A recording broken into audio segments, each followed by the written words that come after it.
aqui em Floripa nos reunimos para dar sequência nesse trabalho e formamos então o Desterro Arquitetos. Lá no começo eu, o Felipe e o Vitor, depois o Davi se juntou. Hoje a gente tem na nossa equipe também a Júlia, que está aqui, e a Bianca também, que colaboram com a nossa equipe. Aí são estagiárias lá do escritório e elas vêm para aprender, mas também para nos ensinar bastante dentro do processo. Então essa troca com a faculdade, com a academia, a gente sempre considera bastante importante, né, dentro do escritório. Então a gente tem esse viés que a gente procura sempre estar mantendo, de discutir os projetos, de tratar eles tanto no campo teórico quanto prático, né? Eu e o Davi também temos mestrado aqui na universidade, então a gente seguiu por esse rumo também da academia. Por um bom tempo eu dei aula também, acho que quase 5 anos. Hoje estou um pouquinho fora da sala de aula, mas a gente não deixa de lado essa questão de estar tratando os projetos tanto da parte prática quanto as discussões teóricas deles. Então o escritório já é formado por 6 pessoas, então sou eu, o Arthur, o Davi, o Felipe, o Vitor, a Bianca e a Júlia, como eu falei. E isso a gente considera muito importante porque desde o princípio a gente trabalha a arquitetura não sob aquele viés autoral, né? Mas sim sobre uma discussão coletiva do exercício de projetar. E muitas vezes, e na verdade, muitas vezes não, no dia a dia do escritório praticamente se perde a ideia de quem concebeu ou de quem resolveu uma situação, porque é sempre uma prática coletiva, a gente sempre está discutindo e sempre trabalhando de forma conjunta as decisões de projeto, desde a concepção até quando o projeto está em obra. Então, praticamente não existe uma decisão tomada sozinha dentro do escritório. A gente sempre está procurando envolver todo mundo. Obviamente, existe uma organização interna do escritório, né? Existem líderes de projeto que vão se comunicar com os fornecedores, com os clientes, com os engenheiros, mas dentro da prática projetual, a gente preza muito, assim, né, como a baixo impacto também a Carol falou, sobre essa forma coletiva de projetar. Isso é bastante importante, né? A gente procura trazer muito do ateliê de projeto para dentro do escritório, sempre que possível.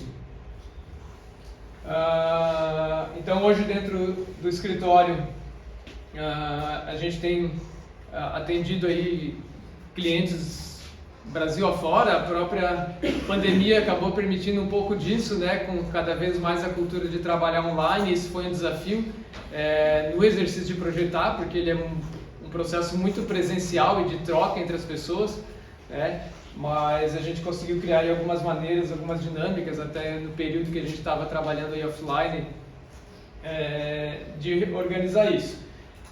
E dentro desse nosso processo de projeto, né, lá no escritório a gente fala que nós não somos especialistas em nenhuma arquitetura, assim, né? Hoje, vocês vão ver, tem muitos escritórios que diz que é especialista em interiores, é especialista em arquitetura hospitalar, ou especialista em loja comercial, ou especialista, né? Então a gente entende que a arquitetura é uma formação generalista. E nesse processo, enquanto disciplina generalista, a gente precisa estar centrado nas pessoas e no usuário. Então a nossa especialidade é conceber espaços de qualidade para esses usuários, independente da escala que a gente vai estar tratando, seja na escala do urbano, seja na escala da arquitetura, seja na escala do interiores, que são 3 escalas de projeto que a gente trabalha lá dentro. Então isso que é o fundamental, né? Não adianta a gente querer se especializar demais numa coisa e esquecer as pessoas. E aí, claro, dentro do nosso processo de projeto a gente está sempre prezando a qualidade técnica, funcional e estética, né, vinculada a todas essas questões.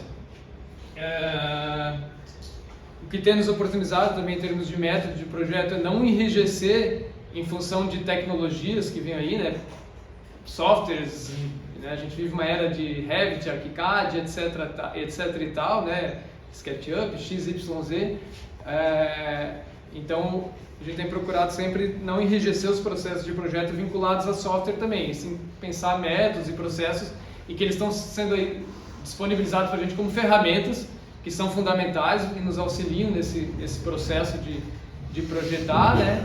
Mas o método de projeto e a forma de pensar e conceber está muito vinculado à nossa forma de trabalhar aí em conjunto no escritório. Então a gente vai variando, desde o desenho à mão livre, vez por outra, maquete física, faz bastante tempo que a gente não faz, mas quando possível a gente sempre gosta de fazer, pega às vezes um terreno mais complexo. E aí SketchUp, Revit, né? A gente vai mesclando tudo aí nesse processo, trazendo as ferramentas a nosso favor e não ficar escravos delas, né? Mas, né, não dá para negar que a metodologia BIM, enquanto processo de projeto, tem sido fundamental no nosso ciclo de desenvolvimento dos trabalhos que o escritório tem desenvolvido. Mas entender o BIM não como um software, e sim como uma nova forma de pensar o projeto desde o seu início. Vou falar um pouquinho mais depois sobre essa questão. Então isso também tem nos permitido oferecer aos clientes, né? Hoje a maioria dos nossos clientes são pessoas jurídicas, né? do ramo do mercado imobiliário. Felizmente ou por objetivo nosso também, na verdade, né? A gente tem encontrado clientes que tenham bons princípios, que pensem como a gente, né, que não estão naquela saga de maior potencial construtivo e vamos seguir o máximo que dá. Então a gente tem trabalhado com clientes que têm uma consciência de urbanidade, de pensar a cidade, de também pensar o usuário, né, obviamente com o viés necessário para o mercado, mas com uma base de princípios que estão em consonância com aquilo que a gente pensa, né? Então isso tem nos dado a oportunidade também de trabalhar projetos bacanas, diferentes, e também pessoas físicas, né? A gente trabalha com residências unifamiliares, com projetos para pequenos empreendedores, startups, etc. e tal. Já trabalhamos também com órgãos públicos, né? Foi principalmente o princípio do nosso escritório, foi trabalhar com os concursos de arquitetura. Isso abriu muitas portas para a gente participou de diversos concursos desde a faculdade, né? A primeira porta que abriu foi a participação no Solar Decathlon, o viés dos concursos de arquitetura. E depois a gente seguiu participando.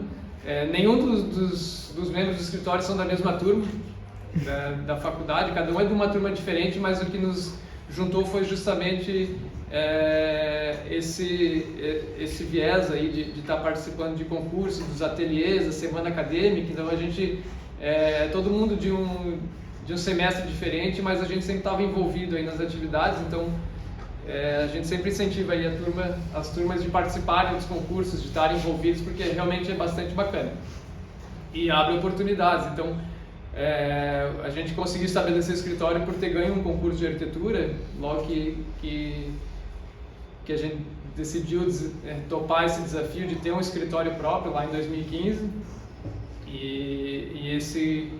isso aí, além de formar portfólio, também deu uma base financeira, né, que se faz necessário para conseguir criar uma estabilidade, né, dentro do escritório. E depois a gente seguiu participando. Hoje tem uns 2 anos que a gente não participou de mais nenhum, está bastante corrido, felizmente, mas sempre que possível a gente busca estar participando, que também é uma forma de a gente estar refletindo um pouco mais sobre a arquitetura, de forma um pouco mais calma, né, sem aquela correria do dia a dia. Então, aqui é um pouquinho do nosso trabalho, de forma não necessariamente um pouco linear, não tão linear assim, mas um pouco dos projetos que a gente tem trabalhado ali ao longo desses 7 anos de escritório, nas mais distintas escalas. Então a gente tem trabalhado desde de interiores corporativos até projetos urbanos de grande escala, como a praça aqui da Santos Dumont, como o entorno da Ponte Hercílio Luz, que a gente participou das equipes de projeto paisagístico e urbanístico, e também na escala de edificações, seja unifamiliar, multifamiliar, institucional, variando aí desde pequenas a grandes obras.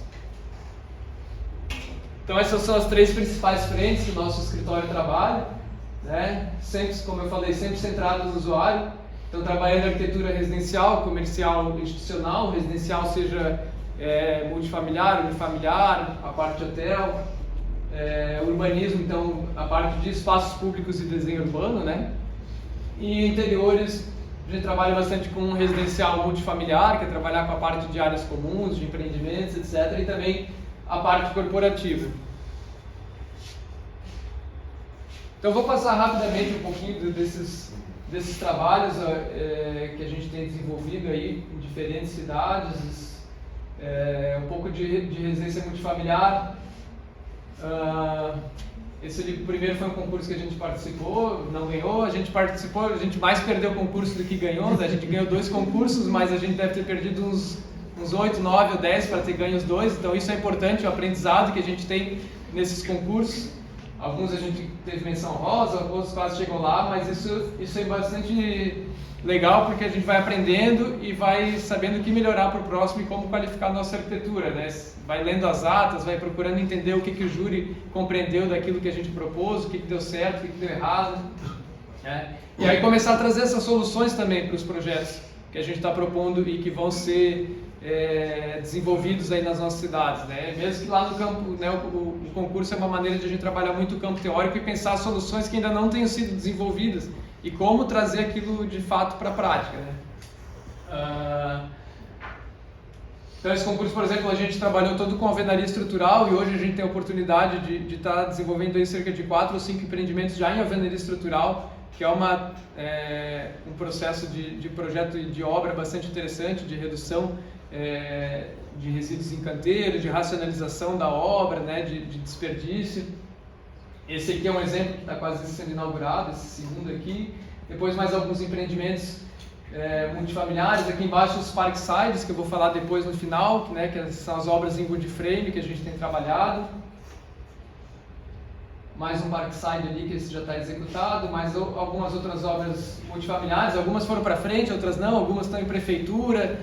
Então tem todo esse processo de aprovação, de integração com as engenharias, né, de multidisciplinaridade que a gente tem que trabalhar. Então o ciclo de projeto dentro do escritório, ele é bastante longo, ele não é rápido, né? Ele dura muito mais do que um semestre da faculdade.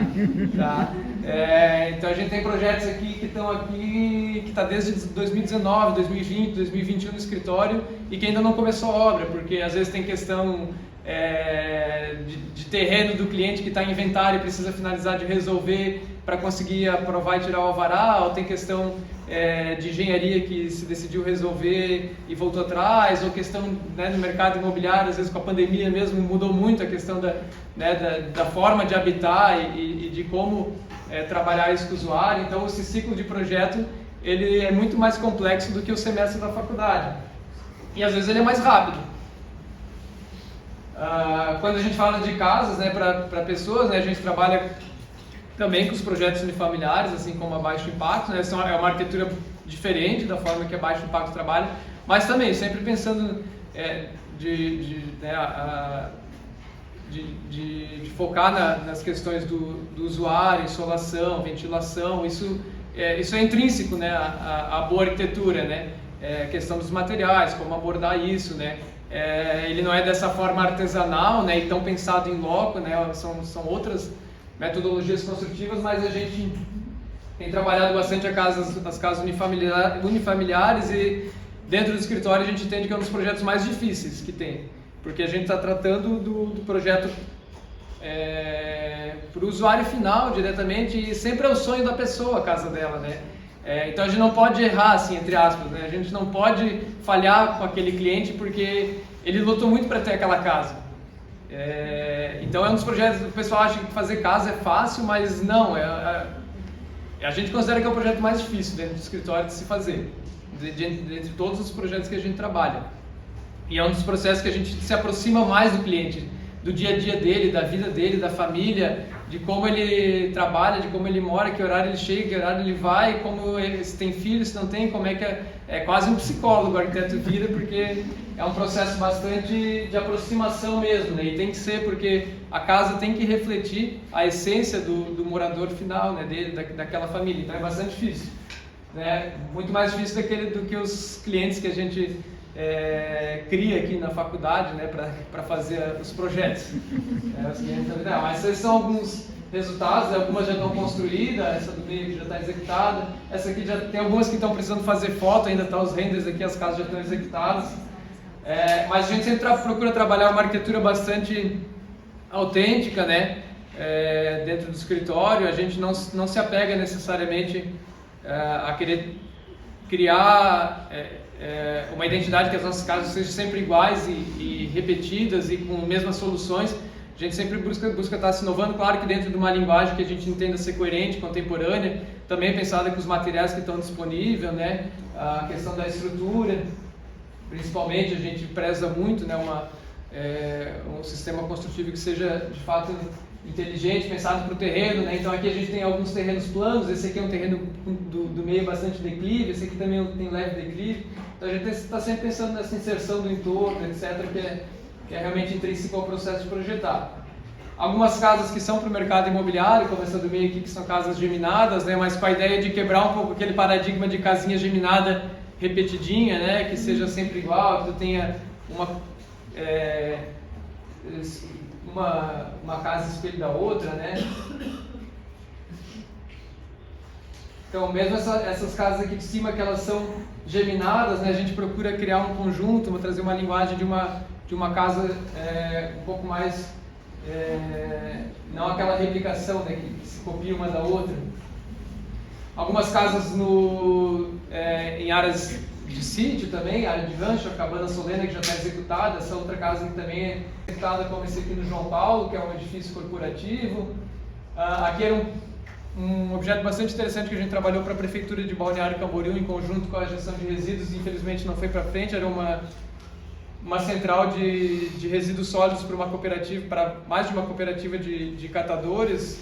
A gente estava com o projeto executivo, licenciamento, tudo pronto, questões políticas na cidade fizeram cancelar o projeto e simplesmente foi por água abaixo. O que ia começar a obra, e aí, quando se trabalha com o público, tem todas essas articulações, né? Esses três aqui são concursos. De cima, o dado do FEPEL, a obra está pronta, que é a sede do Sindicato dos Professores da Universidade Federal de Pelotas. Esse que eu falei antes, que foi o concurso que a gente ganhou lá em 2015, que a gente trabalhou por quase 2 anos no desenvolvimento dos projetos com eles. Aqui alguns projetos em escala do desenho urbano, né, de espaços públicos, a Praça de Guaratuba, que também foi um concurso que a gente ganhou junto com as meninas do Bloco B e do Giz de Terra, Paisagismo, e que também foi executado, né, lá na cidade de Guaratuba. Foram cerca de quase 50 escritórios participantes nesse concurso, e a gente teve a satisfação de ganhar e a obra ser executada também. Esse concurso nos levou a desenvolver, né, a ter repertório para mostrar nosso trabalho, para ir para outras contratações de desenho urbano. Algumas áreas comuns multifamiliares que a gente trabalha, daí focado nos espaços coletivos, né, das edificações multifamiliares. Então, já na arquitetura de interiores, né, interiores não pensado como decoração, mas como pensado em arquitetura mesmo, né, desenvolvimento daquele espaço para o usuário, né, a concepção daquele espaço na sua geometria, como proporcionar um uso coletivo adequado de um salão de festas, né, coisas que parecem simples, mas não são. E depois a gente tem trabalhado bastante com a área de tecnologia, né, com projetos de arquitetura de interiores para as empresas de startup, do ramo de tecnologia, que Floripa é um polo bastante interessante, mas a gente tem ido para outras cidades, como Flores da Cunha também. Então a gente desenvolveu aí a sede da Avante, a gente desenvolveu 3 espaços para a CAT, para o Link Lab, desenvolvemos um espaço para o setor de tecnologia da Unimed, em conjunto com alguns outros colegas também. A gente trabalha muito não só dentro do escritório, a gente faz parceria também com outros arquitetos, que isso a gente enriquece bastante o nosso repertório. Mais alguns espaços comerciais aí que a gente desenvolveu. E aí eu vou mostrar mais, daqui a pouco eu vou aprofundar um pouco mais sobre o Parkside, mas falando um pouco sobre a nossa forma de projetar e até que nível de detalhe a gente chega, né, dentro do escritório. Então, desde a concepção dos projetos, a gente tem buscado cada vez mais envolver o cliente e as equipes parceiras, né? Assim como a gente entende que a arquitetura não é autoral de um só arquiteto, a gente tem que entender que uma edificação também não é de propriedade do arquiteto. Tem muito arquiteto que se acha que ele é dono daquele projeto, né? O estrelismo, digamos assim, né? Então não, a gente está ali para colaborar naquela construção coletiva, né? Então, para que a edificação saia do lugar, ela precisa da gente como arquiteto, né? Que tem uma visão geral da obra. Realmente isso a gente vai ter um pouco mais do que outros profissionais, porque a gente acaba se envolvendo em todos os processos, né? Desde a sua concepção, da relação com o cliente, depois da obra, né? E ao longo desse processo tem a participação fundamental de outras pessoas e outros profissionais. Então os engenheiros, os fornecedores, os construtores, a mão de obra.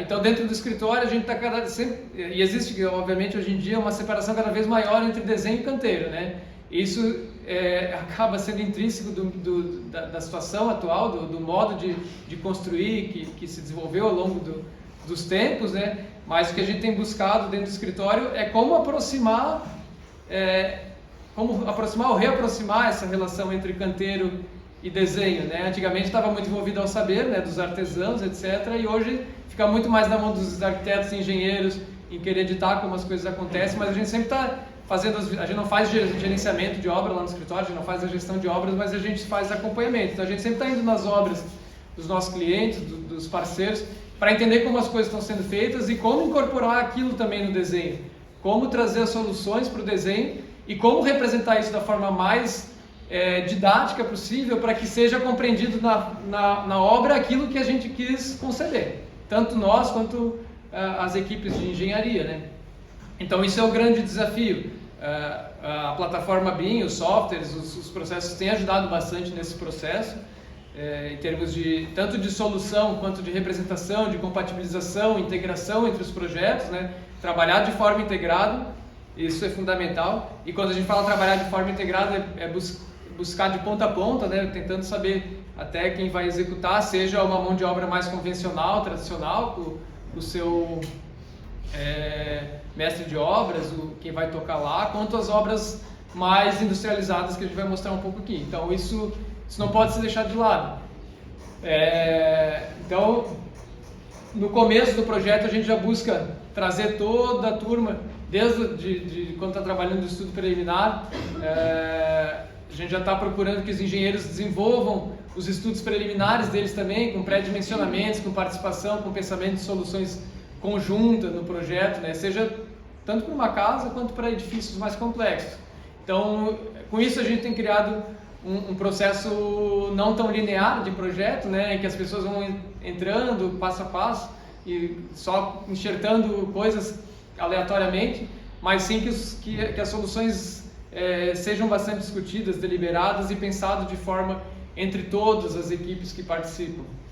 Isso é bastante interessante e tem nos permitido chegar em resultados mais eficazes, com menos erro em obra, né? Com mais acertos, principalmente pelos processos de compatibilização e integração. E também tem permitido a gente criar projetos executivos, né? Que é a forma de a gente se expressar no canteiro mais interessantes também, né? Mas isso não nos deixa de lado de pensar que o nosso produto final não são as pranchas que vão para a obra, né? O nosso produto final para o cliente não é aquele monte de papel que vai para a obra. Hoje vai de tablet, muita gente nem plota mais as coisas.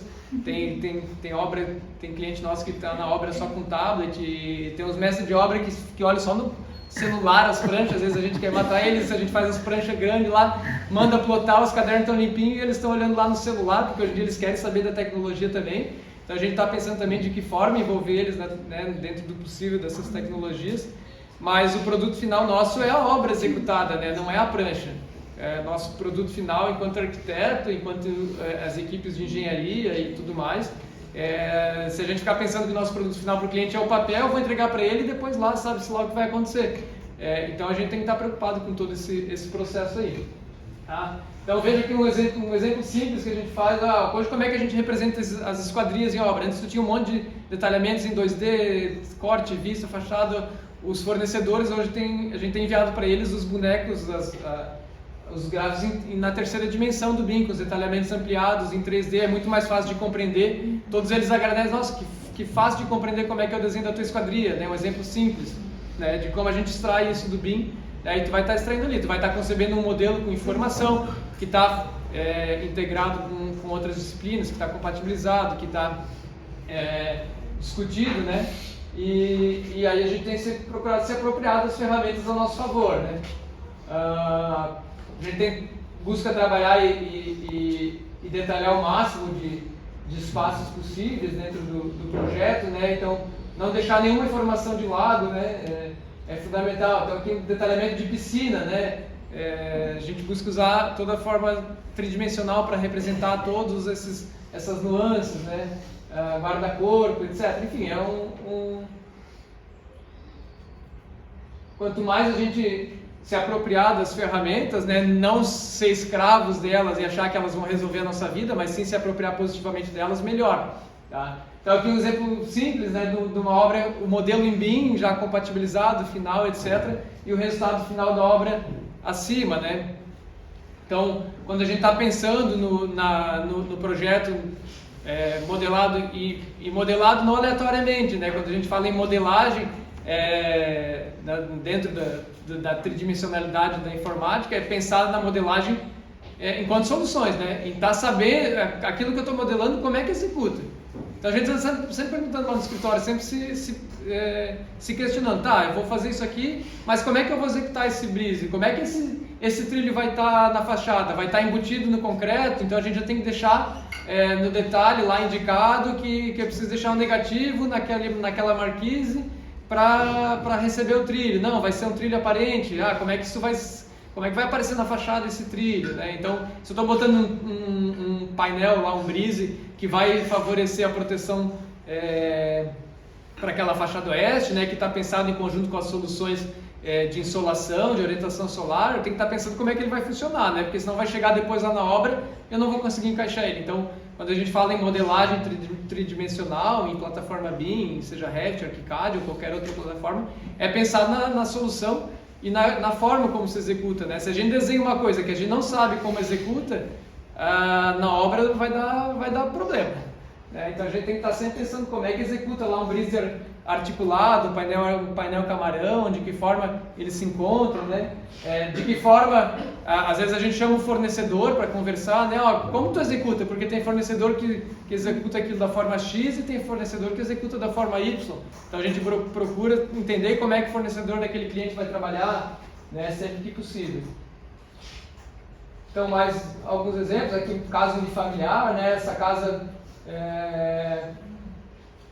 também pensado para o cliente final, né? Um cliente que queria muito, por exemplo, telhado, né? Ele gosta de madeira, então aí a gente tem talvez uma linguagem um pouquinho mais próxima da baixo impacto, mas era uma linguagem que o cliente queria muito, né? Trabalhar com madeira, com materiais. Ele chegou, eu quero uma casa contemporânea, mas com materiais tradicionais, né? Então foi um desafio para a gente trabalhar, né? Ele gostava muito do tijolinho, ele gostava muito da madeira, então a gente procurou trabalhar pensando na forma como o cliente queria esse resultado final. Essa é uma casa que está começando a obra agora também, já um cliente que quer uma linguagem mais contemporânea, e trouxe diversas referências para a gente, né? E aí o desafio maior desse projeto aí foi realmente a questão da integração, né, que está cada vez mais em alta, das áreas comuns da casa, né? Porque hoje cada vez menos se recebe as pessoas na sala de estar, né? A casa tem evoluído aí, a história da casa brasileira, se pegar, né?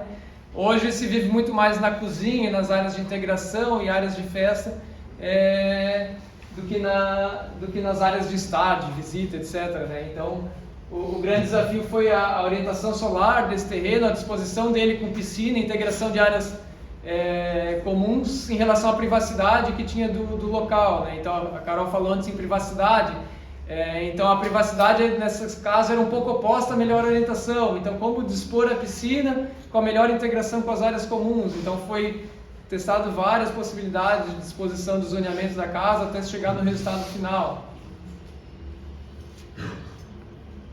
Esse é o projeto da Dufepel, que foi fruto de concurso e trabalhado de forma integrada com as engenharias.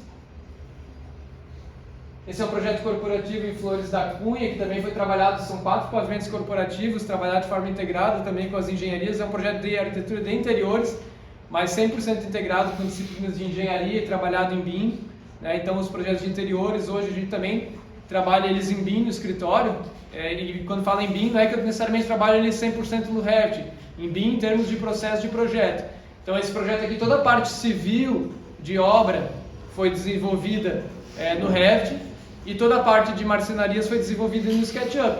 Só que hoje o SketchUp também a gente consegue se apropriar ele enquanto ferramenta BIM. Ele já trabalha com IFC, exportação, integração de modelo, a forma como a gente organiza os materiais, a gente consegue puxar informação dentro do SketchUp. Então, se você conseguir se apropriar das ferramentas, não quer dizer, ah, não, o SketchUp não é BIM. Na verdade, até o AutoCAD pode ser BIM, se você pensar na metodologia, enquanto metodologia de projeto e organização. E aí, entrando um pouquinho no foco, né, da mesa redonda, né, que é a questão do habitat, o habitat no século XXI, vou trazer dois exemplos que são da Parkside, né, falar um pouquinho sobre habitação, construção e a industrialização e o processo de projeto, né.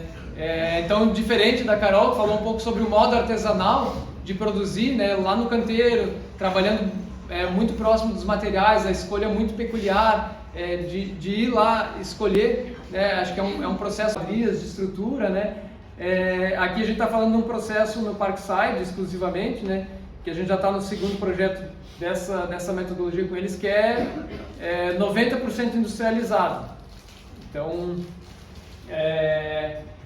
mas ele está sob esses mesmos princípios de construção, de prezar por redução de impactos no canteiro de obras, de dar agilidade, de reduzir desperdício, né, de ter uma obra mais eficiente e com menos impactos negativos, né, em termos de produção de CO2, de desperdício de água em canteiro, que hoje a construção consome muita água no canteiro de obras, né, muita água potável é desperdiçada em canteiro.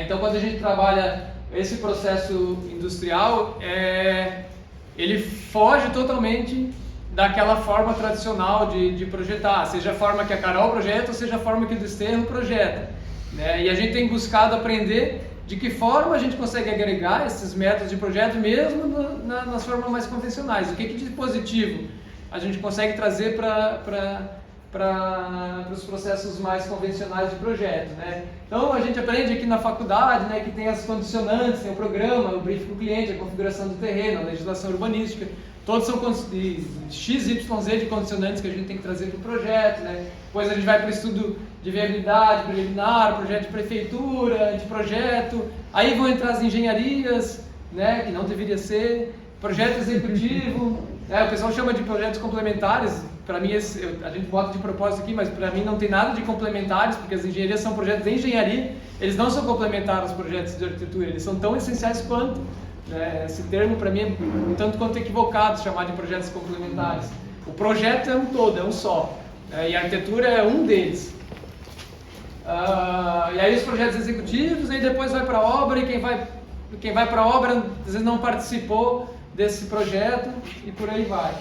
E aí quando a gente trabalha dentro de um processo de industrialização, a gente tem que trazer diversas condicionantes que não estão pensadas nesse processo convencional já desde a concepção.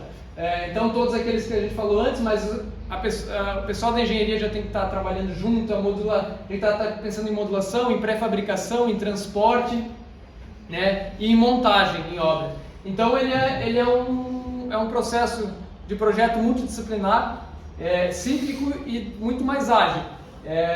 Então está todo mundo trabalhando em torno, todas as equipes estão trabalhando de forma cíclica em torno disso, em todas as fases de projeto. Não entra um depois, e depois não sai, e depois não participa mais, e por aí vai. Então com isso se torna viável fazer a industrialização, né?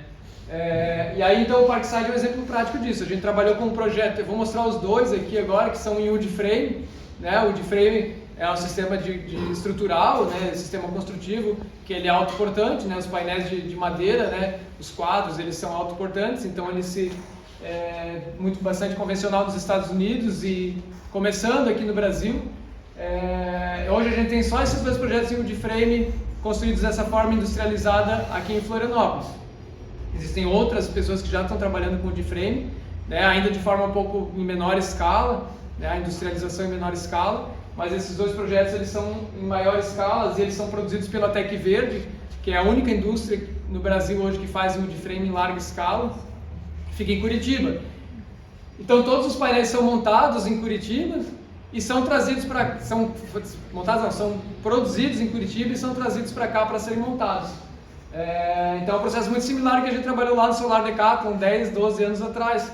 Então é realmente um processo de industrialização que tem que estar tudo sendo pensado, porque os painéis têm um tamanho limite, existe uma modulação a ser pensada, como a gente envolve um embasamento ainda em concreto armado nos terrenos, as disciplinas têm que estar muito bem integradas, tudo é milimetricamente posicionado no local, nada pode estar fora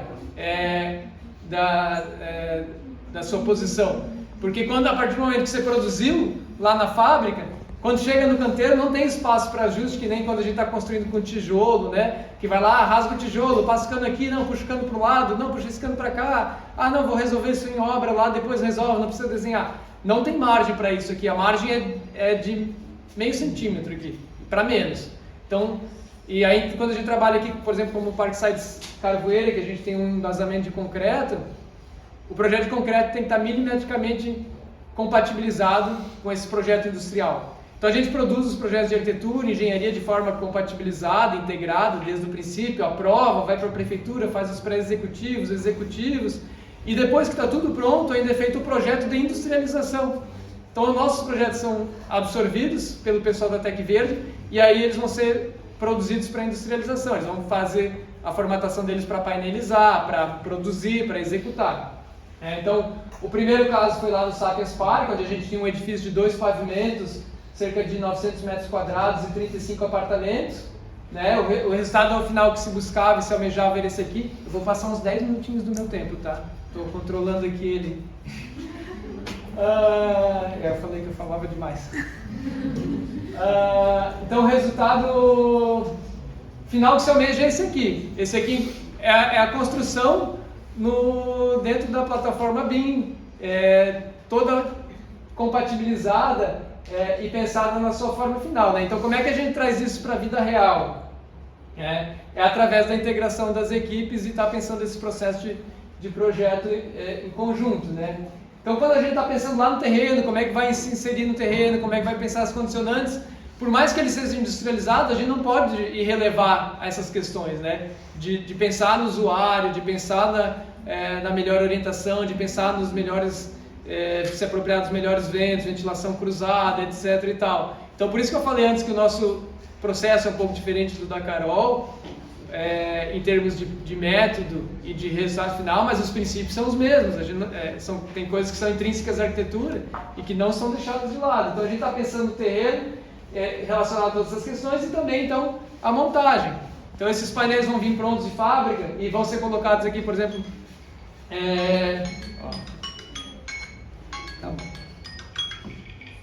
e aí a gente vai trabalhar nesse caso aqui, foi sobre uma laje radia de concreto, que estava pensada toda a carga para essa estrutura. Então os painéis vêm prontos com a esquadria já. Eles já vêm com a esquadria e o vidro de fábrica. Então ele tem o painel autoportante, né? Tem os quadros, tem a estrutura dele, tem os painéis, ele já vem com o painel de OSB o interno, o OSB externo, o de gesso interno. Tem as membranas que são para proteção e impermeabilização que já vem de fábrica também, né? E aí o edifício vai sendo montado. A gente tem os painéis de parede, a gente tem os painéis de laje, a escada vem pronta de fábrica. Então dessa forma que está no esquema, ela foi colocada na obra, tá? E aí a edificação vai se consolidando, ela vai tomando forma, né? Esse edifício aqui foram cerca de... acho que levou uns 20 dias para ser montado toda a macroestrutura dele em canteiro e foram uns 20 dias em fábrica para a produção dos painéis. E no meio disso tudo, as engenharias já estão ali, porque os painéis também, né? Então por isso está tudo muito bem pensado e muito bem posicionado, porque os painéis eles já vêm com toda a infra de fábrica. Então já vem passado toda a tubulação hidráulica, já vem as caixinhas, né? Só não vem o espelhinho para não estragar, mas já vem as caixinhas de fábrica, já vem toda a tubulação, né, as mangueiras amarelas, né, para passar elétrica, já vem os pontos de luz, já vem tudo de fábrica, não vem a fiação passada, mas vem tudo posicionado milimetricamente.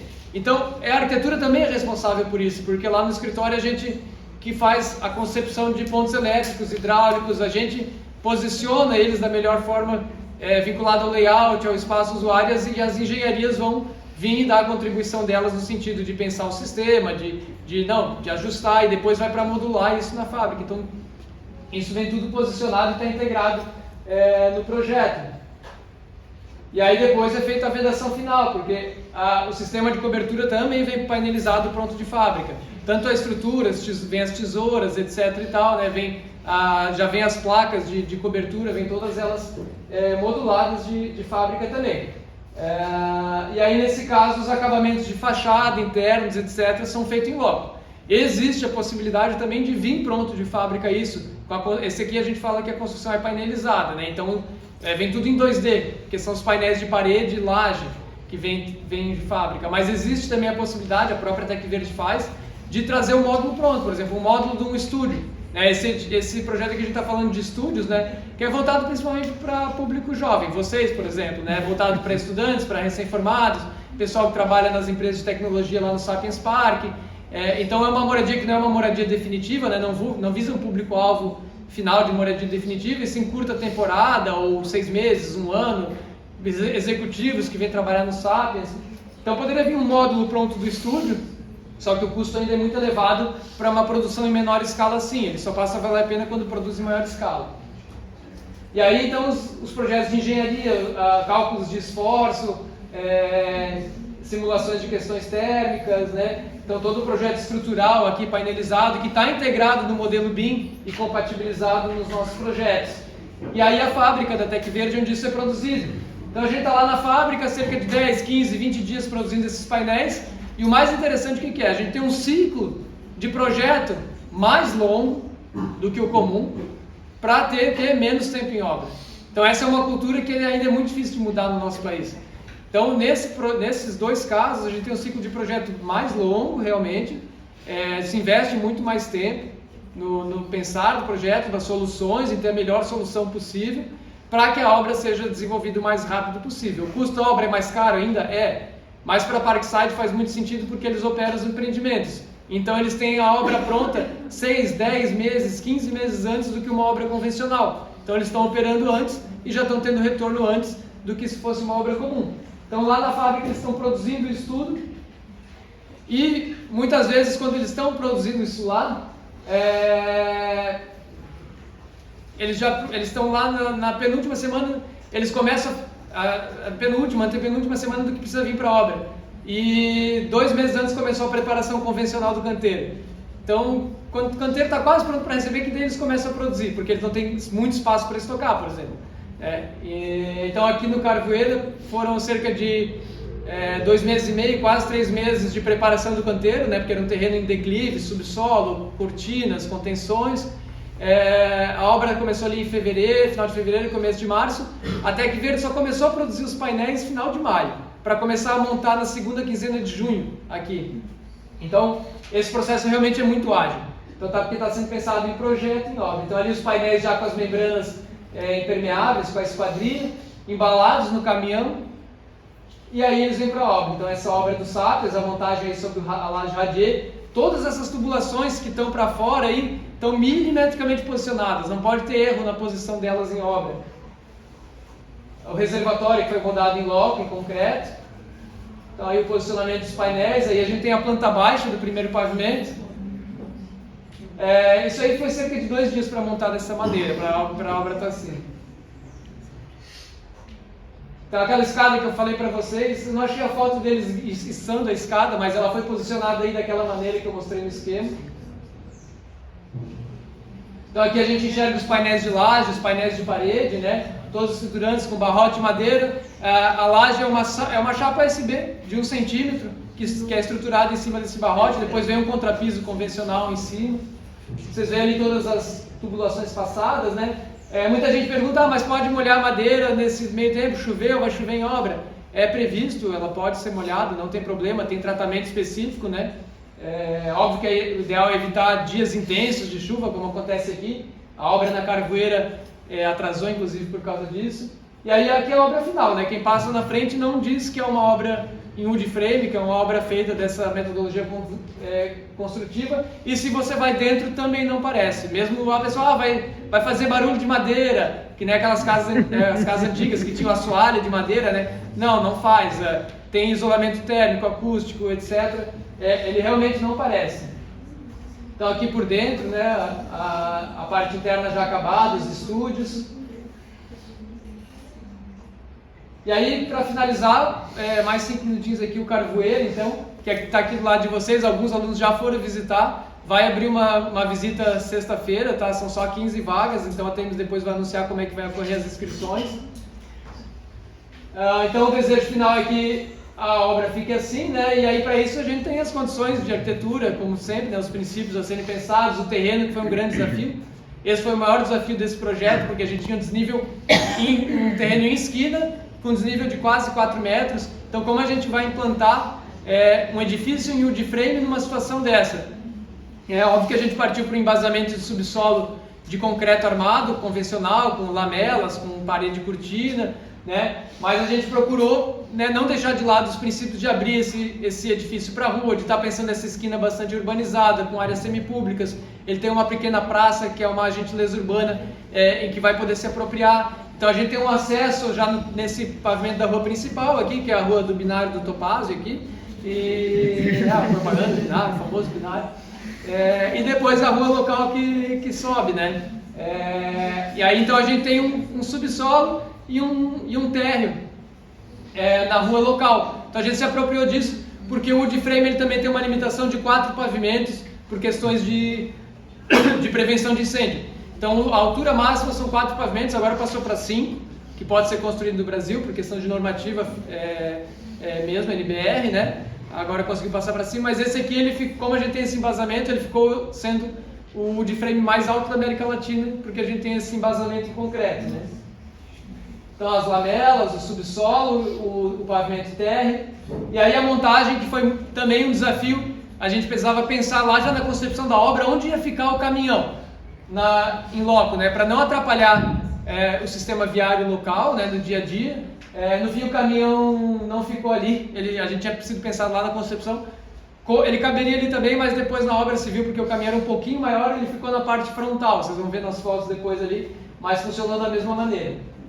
Então os painéis, e aí esse caso a gente verticalizou o wood frame, né? Então os painéis de laje, painéis de parede, já com todos os elementos da construção, como eu falei anteriormente nesse caso aqui, né? As engenharias integradas, desde os projetos de climatização, projetos hidrossanitários, né? Os projetos de prevenção de incêndio, todas as prumadas hidráulicas pensadas e integradas em conjunto, também com a estrutura de concreto armado, fechamento final. Agora a gente já está na fase de acabamentos, porque ali foram 10 dias de fábrica. Esse aqui foi mais rápido que o outro, porque ele tem repetição de pavimentos, então ele é mais simples, e o pavimento tipo é menor, a área de frame é menor. Lá eram 35 estúdios, aqui são 24. Então aqui foram 9 dias de canteiro para fazer 4 andares.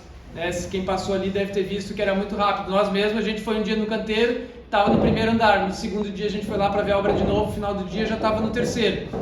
Não tenho nem foto do segundo pavimento. Tem algumas fotos.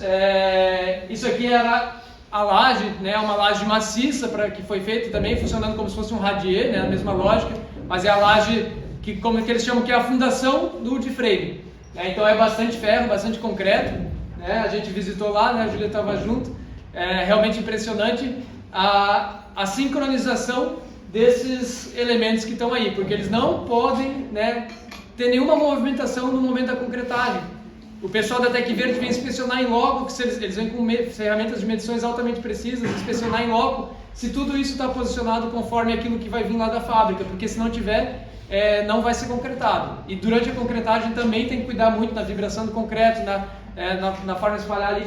E a laje, ela diferente da laje convencional, você vem lá e faz a laje, depois vem com o contrapiso de regularização, essa laje não, é a laje que vai receber o wood frame, então ela tem que estar a nível, ela pode ter no máximo 2-3 milímetros de diferença em toda essa extensão. Então é uma obra altamente complexa também para a parte mais artesanal da construção.